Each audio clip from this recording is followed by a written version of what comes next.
फिर राज्य सरकार की तरफ से भी कनाइवेंस है। राज्य सरकार की तरफ से कनाइवेंस इस तरह है कि हमारे मतलब ये तो अब जानकारी में आ गया है और वेस्ट बंगाल सरकार भी इसको शायद उन्होंने स्वीकार कर लिया है कि बहुत से एजेंट्स ऐसे हैं जो फर्जी डॉक्यूमेंट्स भारत सरकार के बना के और वहाँ बॉर्डर के उस पार पहुँचा देते हैं, ताकि जब वो आते हैं तो बीएसएफ को दिखाते हैं, देखिए ये तो हमारे पास ये डॉक्यूमेंट है और हमारे पास ये वीज़ा है या हमारे पास हिंदुस्तान का आधार कार्ड है, कुछ ना कुछ अपना फर्जी डॉक्यूमेंट दिखा के वो आ जी जाते हैं। और ये फर्जी डॉक्यूमेंटेशन हिंदुस्तान में भी हो रहा है और बांग्लादेश में भी हो रहा है।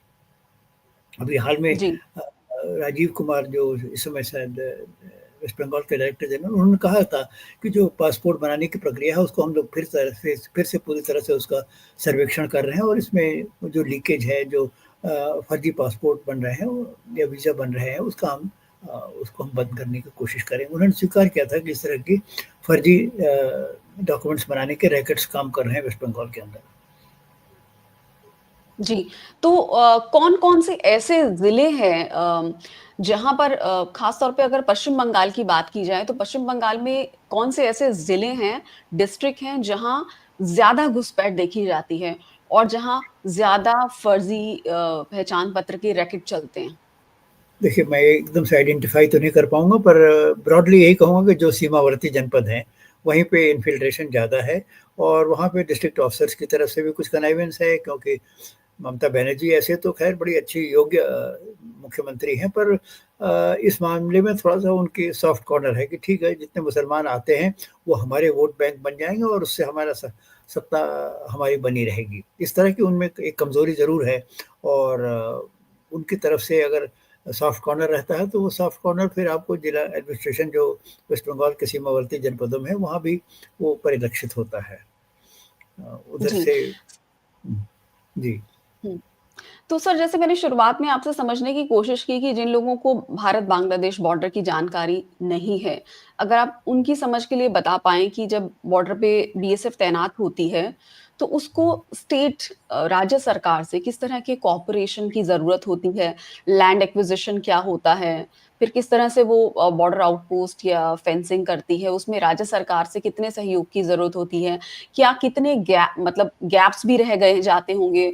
क्या उसमें एक वजह ये भी रहती है कि राज्य सरकार से ज़मीन नहीं मिली, लैंड एक्वायर नहीं हुआ, तो ये अगर आप आसान शब्दों में हमारे दर्शकों को समझा पाएँ, लैंड देखिए एक्विज़िशन क्या होता देखिए है? सी देखिए सीमा सुरक्षा बल हो या कोई केंद्रीय हुँ, सशस्त्र बल हो, जब किसी राज्य में काम करता है, तो वो उस राज्य से सहयोग की अपेक्षा करता है और अगर वो हुँ, राज्य सहयोग न दे, तो उस फ़ोर्स का काम करने में बहुत बहुत दिक्कत आती है।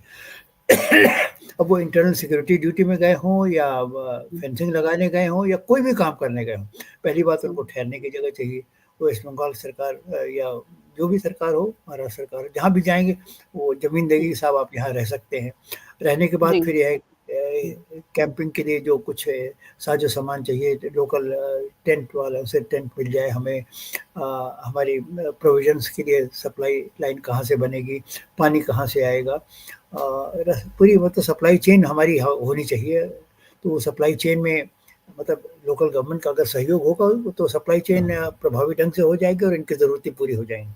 तो पहले तो उनको वहाँ पे से अपने आप को एस्टेब्लिश करने के लिए और अपने काम करने के लिए ही बहुत सारी सपोर्ट, लोकल सपोर्ट चाहिए सरकारी स्तर पे, जो उन्हें अपेक्षा करते हैं, जो आमतौर पे तो मिल जाती है, पर जब राज्य सरकारों और केंद्र में कोई एडवर्सरियल रिलेशंस रहते हैं, दोनों में ये कहिए नोक-झोंक होती रहती है, तो राज्य सरकार कुछ न कुछ दिक्कतें करती है या दिक्कतें करते हुए भी थोड़ा बहुत कुछ काम कर देती है, कुछ नहीं करती है। तो इसकी जिस और वो दिक्कतें फिर स्थानीय सशस्त्र बल को उठानी पड़ती है। ये तो हो गई जी, अपने आप को एस्टेब्लिश करने के बारे में। अब रहा फेंसिंग की बात है। अब फेंसिंग के बाद आपने कोई लाइन खींची होगी। लाइन खींची हुँ, होगी कि यहाँ से बॉर्डर जाएगा, वहाँ पे आप फेंस खड़ी करेंगे। अब उस फेंस खड़ी करने के जब आप फैसला लेते हैं, तो कभी-कभी लोकल पॉलिटिशियंस उसमें विरोध करने लगते हैं और वो लोकल पॉलिटिशियन जाके कलकत्ते में जाकर सरकार से कहेंगे, साहब इनको फेंस खड़ी करने की परमिशन मत दीजिए। और परमिशन तो अल्टीमेटली रेवेन्यू डिपार्टमेंट देगा। रेवेन्यू हुँ, डिपार्टमेंट के पास सारा लैंड रिकॉर्ड होता है, तो वो परमिशन वहाँ से आती है, तभी फेंस खड़ी होती है। तो अगर रेवेन्यू डिपार्टमेंट ने कोई सही या गलत कारणों से एतराज़ कर दिया, तो वहाँ फिर उस एतराज़ को दूर करने में ही मालूम होगा कि महीनों या सालों लग गए। तो लोकल पॉलिटिशियंस का एतराज़ होता है।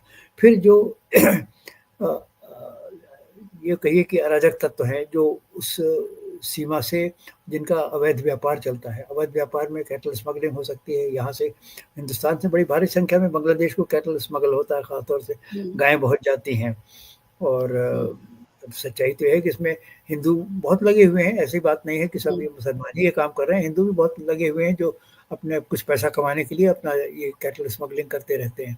अब ये अराजक तत्व भी पैसा खिला के इधर किसी एमएलए को कह दिया, किसी एमपी को कह दिया भई इसको, या किसी पटवारी को कह दिया कि लैंड रिकॉर्ड में कुछ ये कर दो, रुकावट डाल दो। कुछ ना कुछ ये लोग भी अपना इधर धंधा करते हैं ताकि ये यहाँ फेंस ना खड़ी होने पाए। अच्छा, लैंड एक्विजिशन अल्टीमेटली तो फिर रेवेन्यू डिपार्टमेंट से सैंक्शन होना है। अगर राज्य सरकार किसी कारण से मतलब सेंटर को असहज करना चाहती है, तो वो उस लैंड एक्विजिशन में बहुत डिले कर सकते हैं। लैंड एक्विजिशन तो स्टेट गवर्नमेंट द्वारा ही होगा।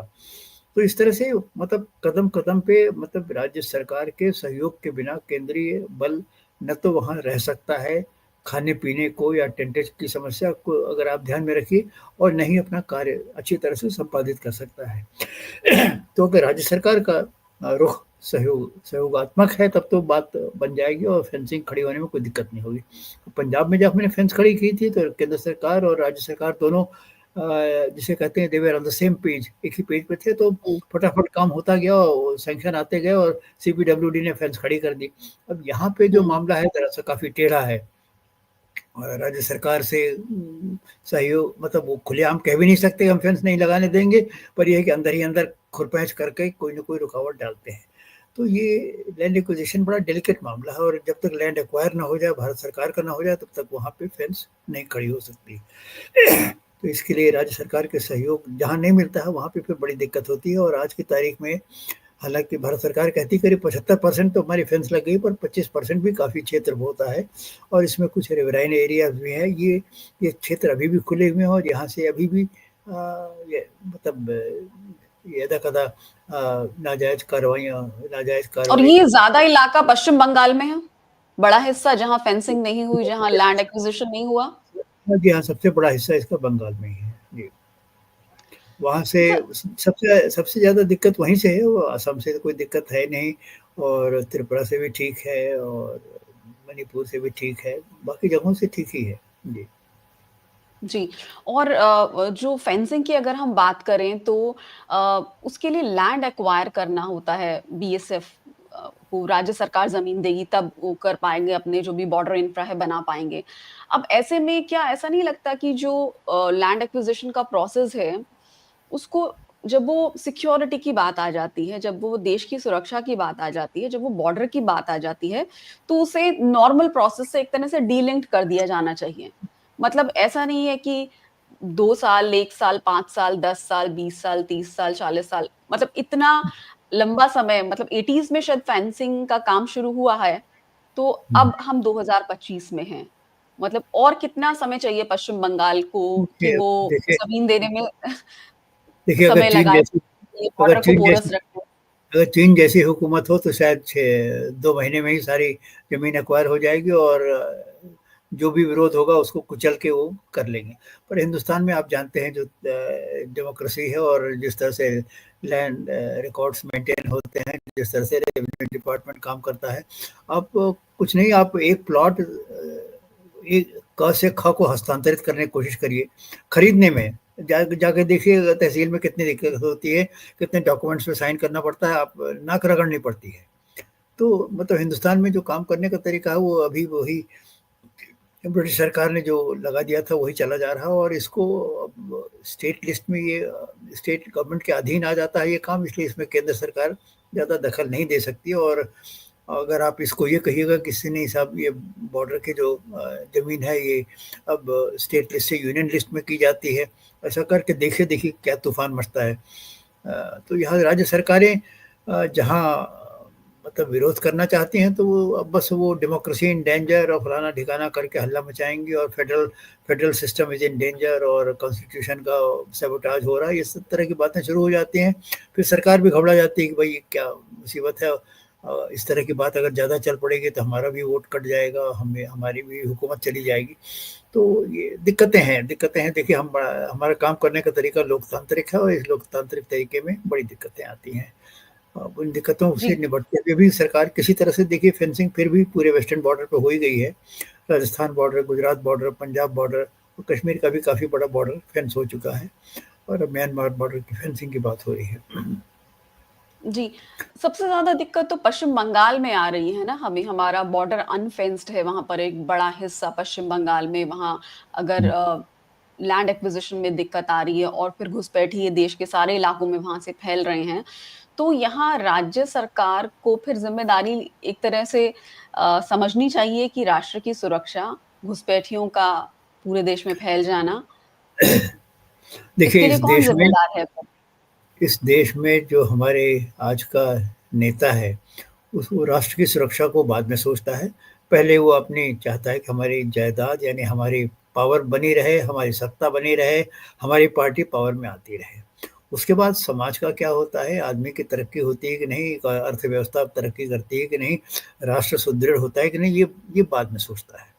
मैं ये नहीं कहूँ कि नहीं सोचता है, पर सबसे पहले हमें सत्ता पे काबिज होना है, हमारी हुकूमत होनी है, हमारे आदमी एमएलए बन जाएँ, हमारे आदमी एमपी बन जाएँ और हम लोग अपना राज्य करने का जो लाभ होता है वो हमें मिलता रहे। उसके बाद देखा जाएगा, उसके बाद राज्य की सुरक्षा बाद में आएगी। पर ये मतलब ये बड़ी दुर्भाग्य की बात है, पर ये सही बात है। अब पश्चिम बंगाल में चाहे जो भी सरकारें रही, चाहे वामपंथ की रही, ज्योति बसु की रही, ममता बनर्जी की रही और राष्ट्रीय सुरक्षा को लेके, इल्लीगल इमिग्रेशन को लेके बॉर्डर डिस्ट्रिक्ट में जिस तरह से फर्जी आईडी रैकेट चले या फिर जिस तरह से बॉर्डर डिस्ट्रिक्ट में इल्लीगल इमिग्रेशन हुआ, इस पर इनके रुख पर बड़े सवाल खड़े होते हैं। जी, मैं तो कहूँगा आपसे, अगर भारत सरकार पे दबाव डाल के गोडबोले कमेटी की रिपोर्ट को प्रकाशित कर दिया जाए, तो इस देश की जनता की आँखें खुल जाएँगी और उन्हें मालूम होगा अपने देश की असलियत क्या है और अपने नेताओं की असलियत क्या है। वो एक ईमानदार होम सेक्रेटरी थे, उन्होंने रिपोर्ट में जो सबकी जिसे कहते हैं बदिया उखेड़ी है, कोई पार्टी बची नहीं है उनसे। और मतलब न केवल बांग्लादेश की सीमा की बात करें, उन्होंने सारे बॉर्डर को दिखाया है। पूरा बांग्लादेश का बॉर्डर, नेपाल के बॉर्डर पे उन्होंने लिखा है कि इतनी मस्जिदें बनी हैं, इतना मतलब गलत तरह का काम हो रहा है उधर। और जो मस्जिदें वहाँ नेपाल बॉर्डर पे बनी हैं, उसमें मतलब तहखाने हैं, अंडरग्राउंड चैम्बर्स हैं। वो काहे के लिए कहते हैं, मस्जिद तो भैया पूजा का स्थल है, वहाँ अंडरग्राउंड चैम्बर्स क्यों बन रहे हैं? ये सब उन्होंने लिखा है। और सारी पार्टियों की उन्होंने मतलब आलोचना की है कि सब लोग इस दिशा में राष्ट्रीय सुरक्षा का हनन होता रहा, परंतु किसी पार्टी ने कोई प्रभावी कदम नहीं उठाया।